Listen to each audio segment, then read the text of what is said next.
aybga buyurmang do'stlar, afv eting meni. Men bo'ron va dovullarga parvo qilmaydigan bir podshohning yo'lidaman. Dalla devona bo'lganman.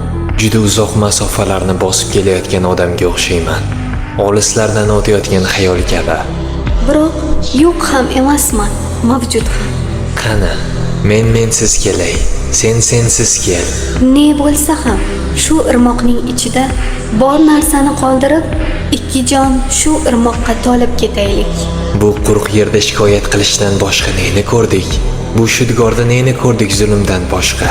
Bu irmoqda na o'lim bor bizga, na g'am bor, na qayg'u va na dard.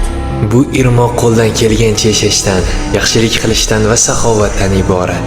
Kutma, tezroq kel. Kelmam dema. Na ha deyish yarashadi senga, na yo'q deyish do'stim. Sening sha'ningga faqat kelish yarashar.